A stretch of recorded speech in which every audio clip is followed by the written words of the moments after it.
नमस्कार दोस्तों। आज का डिक्टेशन लिखेंगे जिसकी गति होगी लगभग 80 शब्द प्रति मिनट। डिक्टेशन स्टार्ट होगी 5 सेकंड बाद। स्टार्ट।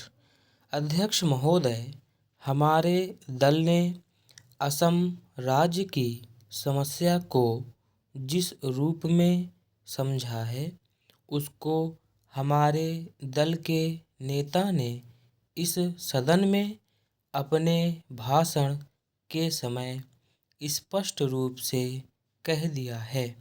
मैं फिर से उसी बात को दोहराना नहीं चाहता हूँ।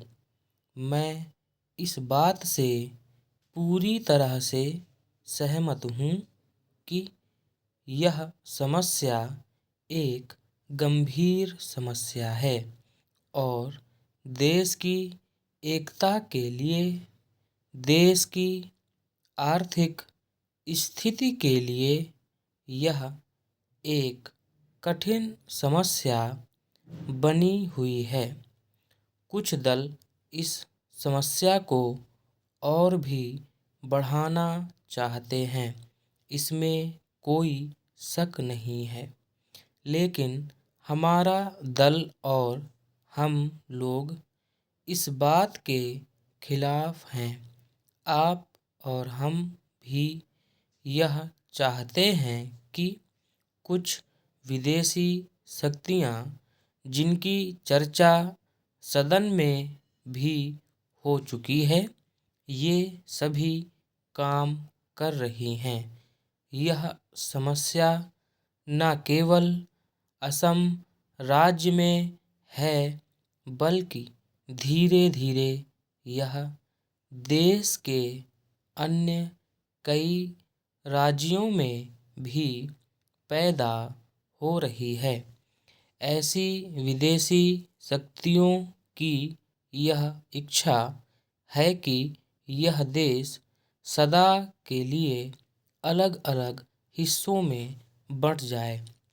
Para change. अध्यक्ष महोदय, इस बारे में हम सरकार के साथ हैं। हम अपने देश की एकता को किसी भी कीमत पर भंग नहीं होने देंगे।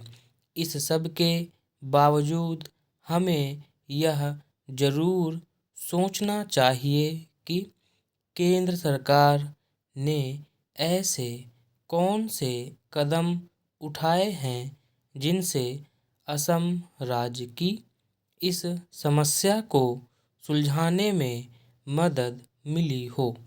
इस सदन में मेरे एक माननीय सदस्य कह रहे थे कि असम की आर्थिक स्थिति का लाभ उठाकर ये सभी शक्तियाँ वहाँ पर अपना काम कर रही हैं। मैं भी इस बात से सहमत हूँ, लेकिन सरकार का भी तो कर्तव्य हो जाता है कि असम राज्य की आर्थिक स्थिति को जितनी जल्दी हो सके सुधारा जाए, ताकि विदेशी शक्तियाँ वहाँ की गरीब जनता से अनुचित लाभ न उठा सके। मुझे याद है, असम राज्य के मुख्यमंत्री जी ने बताया था कि असम राज्य के जो उन्नति के साधन हैं वे बड़े पैमाने पर बाहर चले जाते हैं और इस ओर उन्होंने केंद्र सरकार का ध्यान भी आकर्षित किया था। लेकिन उस समय केंद्र सरकार ने मुख्यमंत्री जी की इस बात की ओर विशेष ध्यान नहीं दिया। इसी तरह से यदि आप देखें तो असम राज्य की और भी विकास योजनाओं की तरफ विशेष ध्यान नहीं दिया गया है।